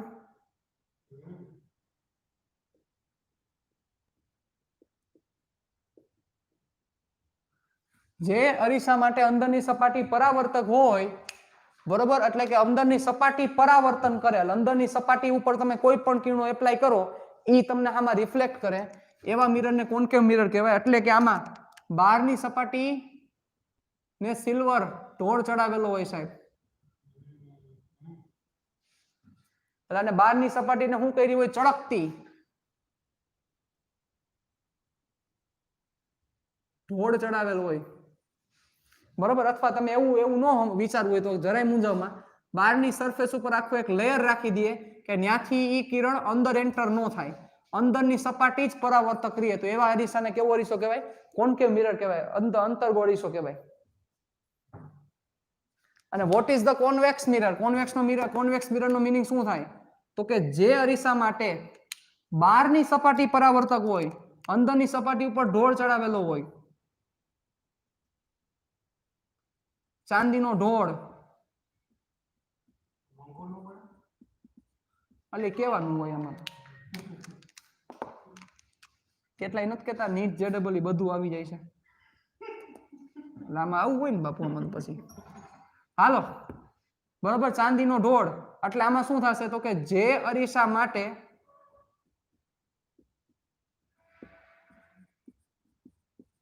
બહારની સપાટી પરાવર્તક હોય તેવા અરીસાને કેવો અરીસો કહે છે? બહિર્ગોળ અરીસો કહે છે. Yes yes yes Vimal. ચાલો એટલે અહીંયા બહારની સરફેસ હવે થોડુંક ઈ સમજાવવું જોઈએ. જો આમાં કોમન સેન્સ બહુ જરૂર પડશે આ ચેપ્ટરમાં બરોબર ને, તમારા આગળ છે એવું માનીને હાલું છું. તો હવે વસ્તુ ક્યાં મૂકવાની હોય? અહીંયા મૂકવાની હોય કે અહીંયા મૂકવાની હોય? વિચારીને કયો જોઈ. વસ્તુ ક્યાં મૂકશો? પહેલા નંબરે કે બીજા નંબરે? સેમ અહીંયા વસ્તુ ક્યાં મૂકશો? પહેલા નંબરે કે બીજા નંબરે? રિપ્લે આપો ચાલો. તો પ્રતિબિંબ વસ્તુનું પ્રતિબિંબ મેળવવી તો ક્યાં મૂકવાનું? પહેલા એક બીજા એ? હાલો આમાં પહેલા એ, પછી આમાં આવું લખો 1 1 કા 1 2 કા 2 2.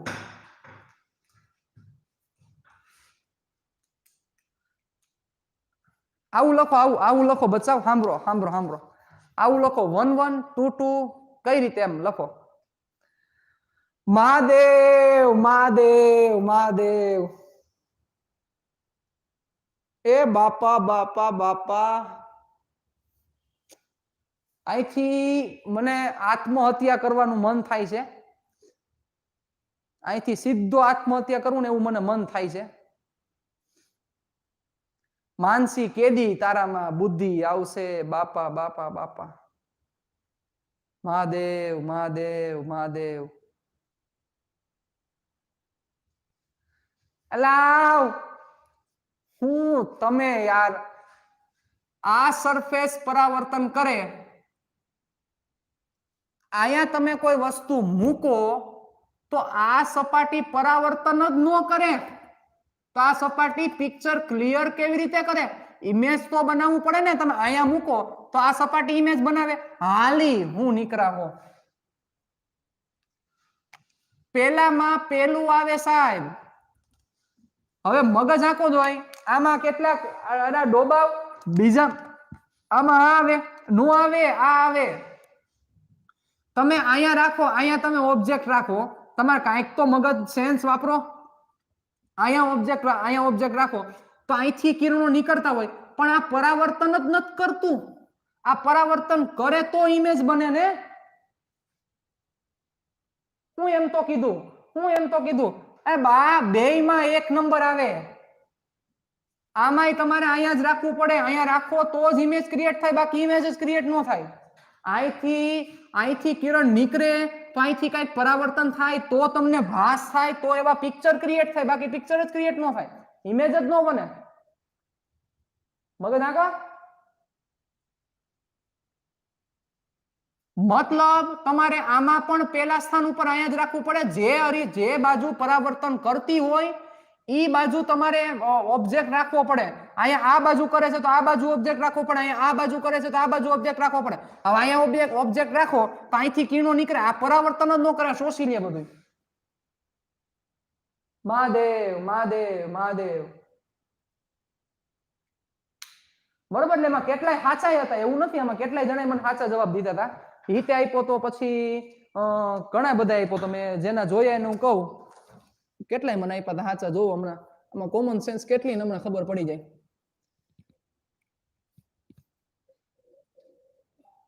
જોવા દેજો મને હમણાં ખબર.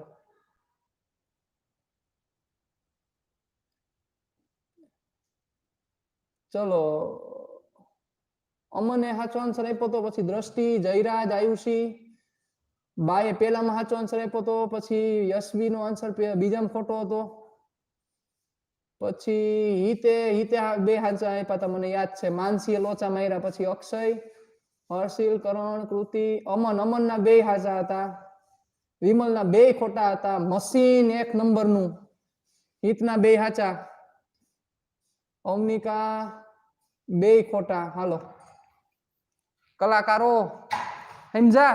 એટલે આમાં બંને સાઈડ તમારે આયા જ રાખવું પડે, ઓબ્જેક્ટ આ સમજાવવું જોઈએ. તમે આ મારી આબરૂ કાઢશો. આ બીજી સ્કૂલ વાળા વિડીયો માંગે અને તમે બધા આવા નાટક કરો, એટલે આવું હોય હાવ. મહાદેવ મહાદેવ મહાદેવ. હાલો આ લખી નાખજો બુકમાં, રાખજો. તમે બધી કોમન સેન્સ વાપરજો, યા નકર તમે આ મારો નાક કપાવશો બધા ભેગા મળીને.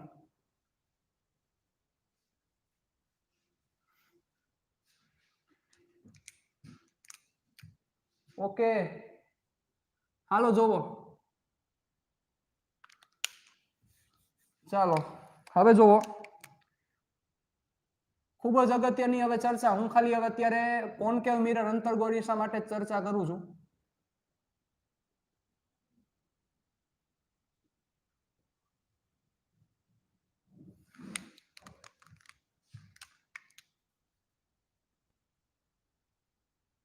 ચાલો આ અંતર્ગોરીસો.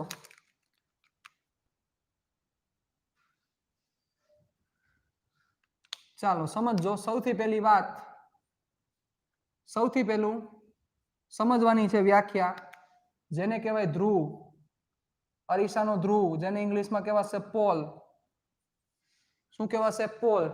ચાલો તો શું થશે? સિમ્પલ, બહુ ઈઝી વસ્તુ છે કે અરીસો જે છે, અરીસો એ અરીસાના મધ્ય બિંદુને અથવા મધ્ય કેન્દ્રને, બરોબર, જે અરીસો છે અરીસાના મધ્ય કેન્દ્રને પોલ તરીકે ઓળખવામાં આવે છે.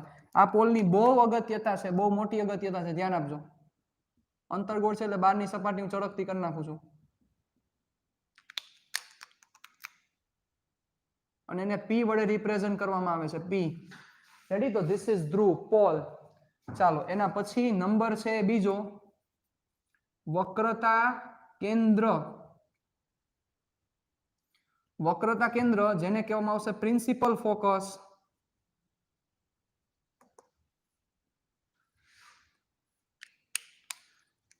એક જ મિનિટ હો,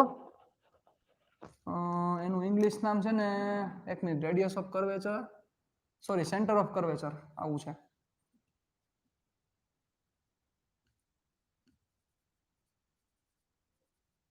ચાલો વક્રતા કેન્દ્ર કોને કહેવાશે? ચાલો વક્રતા કેન્દ્ર કોને કહેવાશે? ચાલો એની આઈડિયા કોઈને ખબર હોય તો, વક્રતા કેન્દ્રનો મતલબ શું થાય? હાલો કયો જોઈ, વક્રતા કેન્દ્ર કોને કહેવાય? રિપ્લાય આપો હાલો. I am waiting for your answer. તમારું જોઈ તમારું બેઝિક નોલેજ કેવું છે. હાલો કોને વક્રતા કેન્દ્ર કહેવાશે? Please give me answer. ચાલો ચાલો ચાલો ચાલો, ટાઈમ નથી આપણી પાસે જરાય.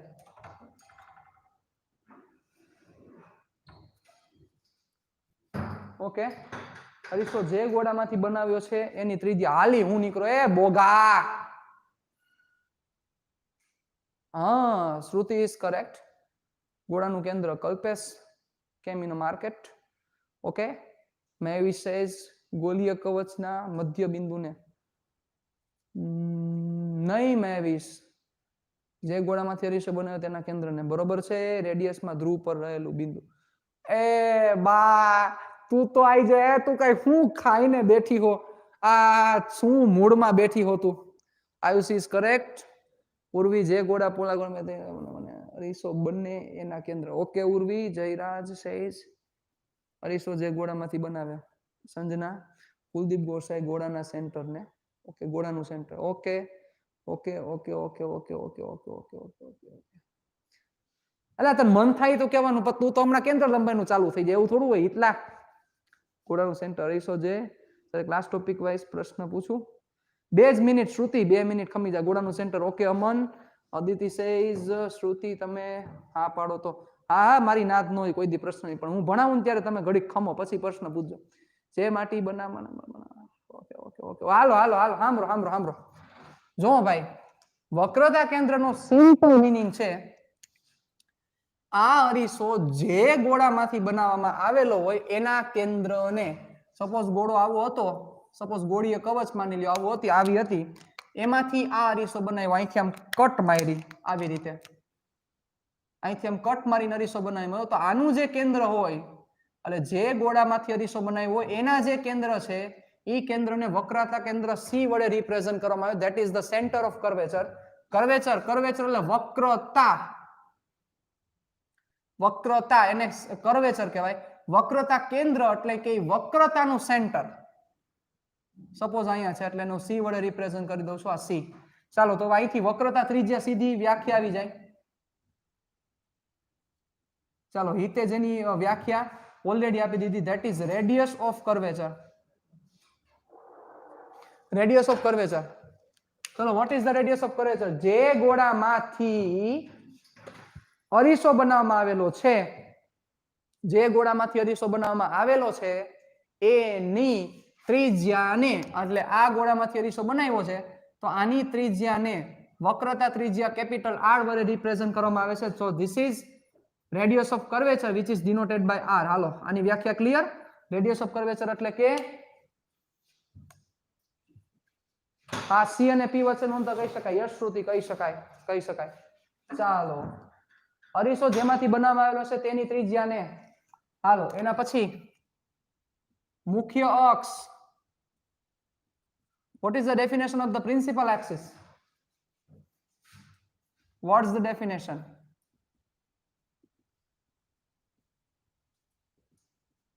પ્રિન્સિપલ એક્સિસ નો મીનિંગ શું થાય ચાલો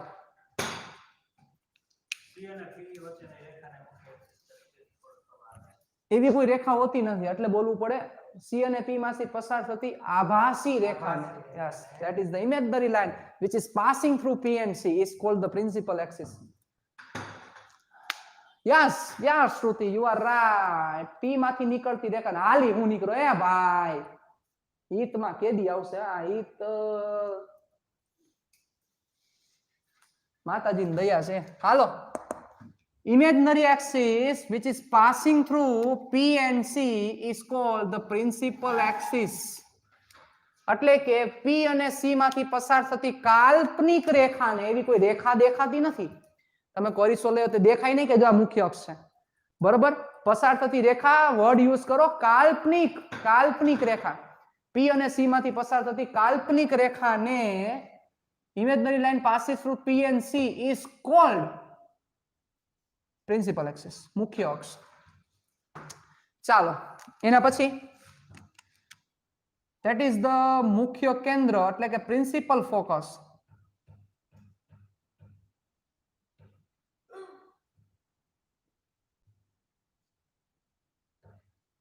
ચાલો કોને કહેશો પ્રિન્સિપલ ફોકસ મેં એ તો કીધું પણ હું તને ક્યાં કહું જઈલા તે નથી કીધું તે કીધું નહીં છે કેટલાય કીધું એવું તો યુ આર રાઈટ ચાલો what is the meaning of the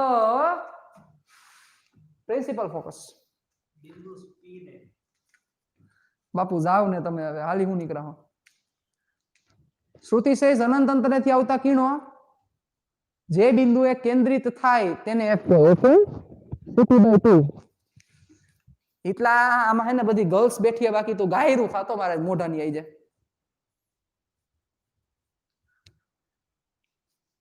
હા હા, છોકરાને ખબર જ છે આમાં. છોકરાઓ બધા ખેલાડી છે. એટલો ગાયરું ખાત બધી ગર્લ્સ બેઠી. કેમ મારે કેવું તને કઈ?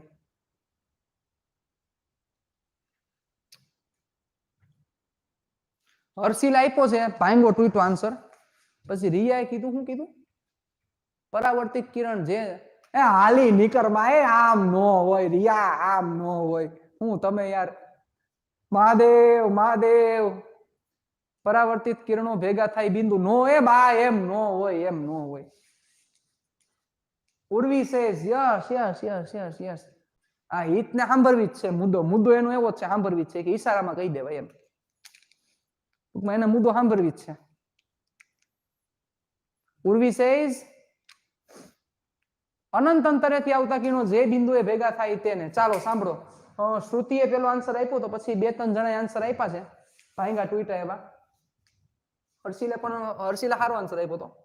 ચાલો જોવો, મુખ્ય કેન્દ્રની વ્યાખ્યા એવી છે કે મુખ્ય અક્ષને સમાંતર કિરણો, એટલે કે અનંત અંતરેથી આવતા કિરણો, મુખ્ય અક્ષને સમાંતર આવતા હોવા જોઈએ કિરણો, મુખ્ય અક્ષને સમાંતર આવતા કિરણો જે બિંદુએ ભેગા થાય, જે બિંદુએ ભેગા થાય ના આવે ઈ બિંદુ એક જ બિંદુએ કહેવાય. બાપુ તમે યાર હવે બાપુ તમે એને લુખ્યું આંકવાની અત્યારે બંધ કરો. તમે ભણ્યા છો સાચું, પણ હવે બિંદુના સમૂહ નહીં, એ બિંદુને F કહેવાય, પ્રિન્સિપલ ફોકસ F.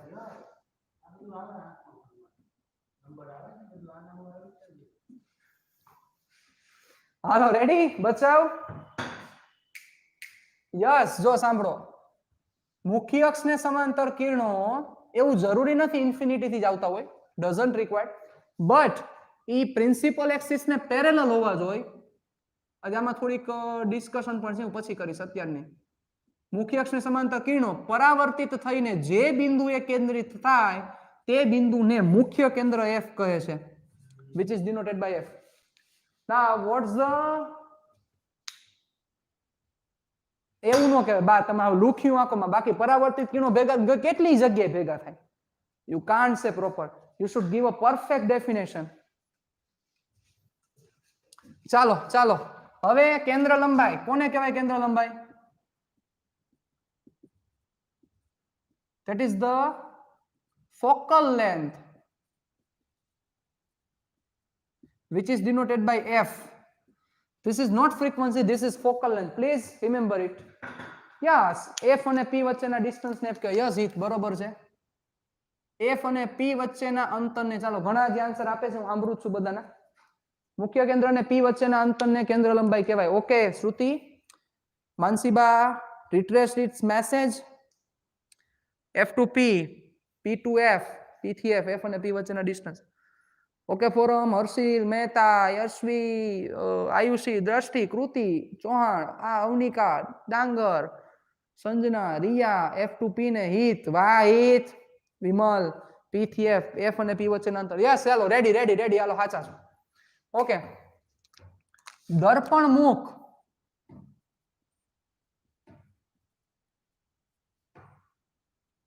દર્પણ મુખ. ઓકે, દર્પણ મુખનો મતલબ શું થશે? દર્પણ મુખ ને કોને કહેવાય? તો કે સિમ્પલ, અરીસાના મુખને, અરીસાના વ્યાસને, આ A અને આ A ડેશ, આ A ડેશ ને દર્પણ મુખ કહેવાય. આની ઉપયોગિતા બહુ ઓછી થશે, આ તો એક વાત છે, બરોબર. ચાલો, આ દર્પણ મુખ. એના પછી જરૂરિયાત પડશે આપણને, રિક્વાયરમેન્ટ પડશે ફોકલ પ્લેન. ફોકલ પ્લેન,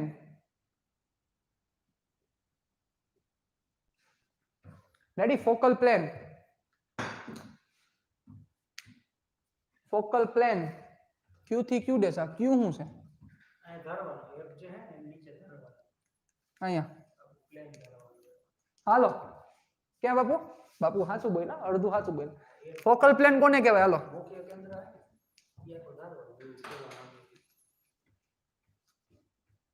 હાલો યસ મોહમ્મદ કેટલા આન્સર આપ્યો? અરીસાના મુખને યસ બરોબર છે.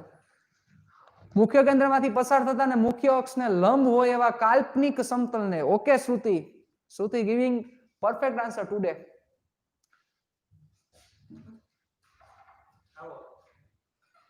વેલકમ, આવો આવો. હાલો શ્રુતિનો આન્સર આવી ગયો છે. બીજા બધા પ્લીઝ હેન્ડ સેનિટાઈઝ કીજીએ પ્લીઝ.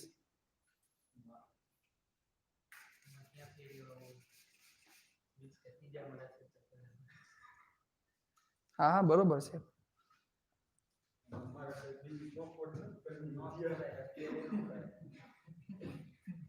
મુખ્ય અક્ષને લંબ એવા કાલ્પનિક સમતલને. નહીં નહીં અવનિકા, યુ આર રોંગ. લા બીજા બધા ક્યાં ગયા? હાલ ઈ હવે બોલ. તું ના પડીકા હે મોટા મોટા. It's very interesting. You will feel very comfort when you will teach. Sorry, when you will learn. No idea. Okay, Yashvi. It's very easy to understand. No idea. Okay. ચાલો ફોકલ પ્લેન નામ એવા ગુણ છે સાંભળો. શ્રુતિએ perfect આની definition આપી છે. જુઓ ફોકલ પ્લેન ની વ્યાખ્યા એવી છે: મુખ્ય કેન્દ્રમાંથી પસાર થતું અને મુખ્ય અક્ષને લંબ જે સમતલ મળે એ સમતલને ફોકલ પ્લેન કહેવાય. મુખ્ય અક્ષમાંથી પસાર થતું અને મુખ્ય અક્ષના સમતલને લંબ, સોરી મુખ્ય અક્ષને લંબ, મુખ્ય કેન્દ્રમાંથી પસાર થતું અને મુખ્ય અક્ષને લંબ જે સમતલ મળે એ સમતલને ફોકલ પ્લેન કહેવામાં આવશે. ચાલો જોવો આવું થયું. સપોઝ આ અરીસો છે એવું માની લ્યો, આ એની પ્રિન્સિપલ એક્સિસ છે એવું માનો, એટલે કે મુખ્ય અક્ષ છે એવું માનો, બરોબર. આ એનું મુખ્ય કેન્દ્ર છે એવું માનો. તો આ અક્ષને લંબ અને એફ માંથી પસાર થતું સમતલ એટલે આ થયું. આને ફોકલ પ્લેન કહેવાય. શું કહેવાય ને? Focal plane. રેડી?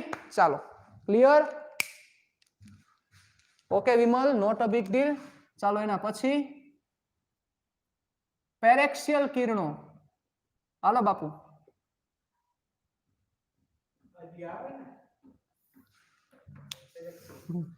હું નીકળાવ બાપુ. બાપુ લુકી વાંચવા ચાલુ કરી. What do you mean by paraxial rays? Please, would you like to say? Luki વાંકોમાં બાપુ એવું ન હોય, એને પેરેક્સિયલ નો કહેવાય. હાલો પેરેક્સિયલ. આ જ ગુજરાતી બેટા, આનું ગુજરાતી છે જ નહીં. પેરા પ્લસ એક્સિસ, અક્ષને સમાંતર એટલે કિરણો. ઓહો ધન્ય છે, ધન્ય છે.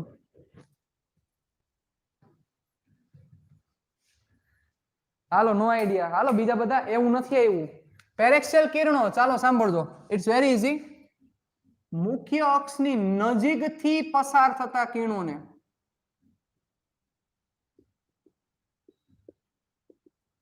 મુખ્ય અક્ષની નજીકથી પસાર થતા કિરણોને પેરેક્સિયલ કિરણો કહેવાય. અને આપણે આખા ચેપ્ટરમાં આપણે આ પેરેક્સિયલ કિરણો વિશે ડિસ્કશન કરવાની છે. એટલે આખા ચેપ્ટરમાં આપણે પેરેક્સિયલ રેઝ વિશે ડિસ્કશન કરશું. મુખ્ય અક્ષની નજીકથી પસાર થતા કિરણો, બરોબર. જો સમજજો, આ બધા કિરણો પેરેક્સિયલ કહેવાય. આ પેરેક્સિયલ કહેવાય, ખૂબ નજીક રહીને પસાર થતા કિરણો, મુખ્ય અક્ષની નજીક પસાર થતા. પછી આવડે આ પેરેક્સિયલ નો કહેવાય. પેરેક્સિયલ એટલે મુખ્ય અક્ષની નજીકથી પસાર થતા કિરણોને પેરેક્સિયલ કિરણો કહેવાય. હવે સાંભળજો, હવે બીજી એક વસ્તુ તમને થોડી ક્લેરિફાય કરવા માંગુ છું કે આ જે તમે બોલો છો આ વ્યાખ્યા જોવા જાવ તો ફૂલ્લી પ્રોપર નથી. તમે એમ કહો છો કે અક્ષને સમાંતર આવતા કિરણો જે જગ્યાએ ભેગા થાય એને મુખ્ય કેન્દ્ર એફ કહેવાય. પણ આમાં તમારે એવું બોલવું પડે કે અક્ષને સમાંતર આવતા પેરેક્સિયલ કિરણો જે બિંદુએ ભેગા થાય એને મુખ્ય કેન્દ્ર એફ કહેવાય.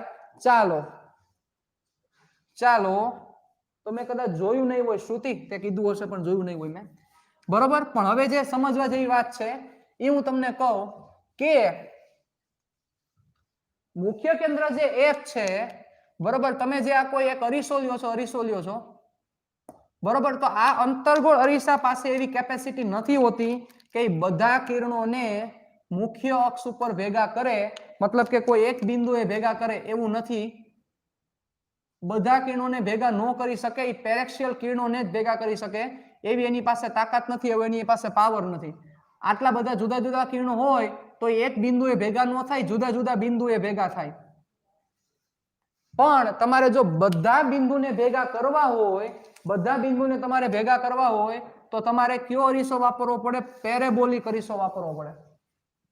કયો અરીસો વાપરવો પડે? પેરેબોલિક. પેરેબોલિક અરીસો વાપરો તો ઈ કોઈ પણ કિરણો છે એ કિરણોને ઈ એક જગ્યાએ ભેગા કરી શકે, ઈ પેરેબોલિક અરીસાની તાકાત છે. એટલે તમે જે બોલો છો કે મુખ્ય કેન્દ્રમાંથી પસાર થતા મુખ્ય અક્ષને સમાંતર કિરણો જે જગ્યાએ ભેગા થાય ને મુખ્ય કેન્દ્ર કહેવાય, તેમાં થોડુંક કરેક્શન એવું દેવું પડે કે સાચી વાત છે પણ પેરેક્સિયલ હોવા જોઈએ, મુખ્ય અક્ષને પેરેલલ પસાર થતા કિરણો હોય, બરોબર, અને જે જગ્યાએ ભેગા થાય, પણ દૂરના કિરણો હોય એ કિરણો એક બિંદુએ ભેગા ન થઈ શકે, એક બિંદુએ ભેગા ન થઈ શકે, કારણ કે ઈ અંતર્ગોળ અરીસાની તાકાત હોતી નથી, આ અંતર્ગોળ અરીસાની તાકાત નથી. એટલે એના માટે સ્પેશિયલ પેરેબોલિક મિરર યુઝ કરવો પડે. કયો મિરર યુઝ કરવો પડે? પેરેબોલિક. પેરેબોલિક. દૂરના કિરણો હોય તો પેરેબોલિક તમારે અરીસો યુઝ કરવો પડે, ત્યારે તમારું વર્કિંગ થઈ શકે. આના માટે ન થાય. પણ આપણે જે ચેપ્ટરમાં ડિસ્કશન કરવાની છે એ ચેપ્ટરમાં જે રિસ્ટ્રિક્શન છે, રિસ્ટ્રિક્શન બહુ ઈઝી છે કે તમારે જ્યારે તમે ચર્ચા કરો છો તમારે એમાં પેરેક્સિયલ કિરણો વિશે ડિસ્કશન કરવાની છે. રેડી? યસ. સોલાર કોકલ વાળો, આ બરોબર છે. યસ વિમલ, બરોબર. ઈ કિરણો જે હોય છે એ જે જોવા મળે એ કેવા હોય તો કે દૂરના કિરણોને ભેગા કરી દે, ડન, ત્યારે એમાં રાંધવાનું વ્યવસ્થિત થાય. ચાલો હવે કાલે જ્યારે મળશું ત્યારે આપણે બહુ ડિટેલમાં ડિસ્કશન કરશું. સૌથી પહેલા સાઇન કન્વેન્શન ની ડિસ્કશન કરવાની છે, બહુ ઇમ્પોર્ટન્ટ આખો પોર્શન છે કાલનો. પછી મિરર ફોર્મ્યુલા આવશે, પછી એના પછી ડિસ્કશન થશે મેગ્નિફિકેશન એટલે મોટવણી વિશે ચર્ચા કરશું, એ બધી ડિસ્કશન કરશું. પણ આજના દિવસમાં ભેગા નહીં થાય. હા, કહી દે શ્રુતિ, ચાલ કહી દે, જે પ્રશ્ન છે કહી દે, પૂછી લે પ્રશ્ન. હાલ બોલી જા શ્રુતિ, જે પ્રશ્ન છે યાર, પછી હું લેક્ચરને પૂરું કરું.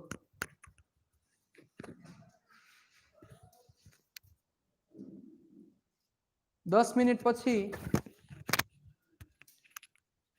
ચાલુ થશે કેમેસ્ટ્રી નો લેક્ચર.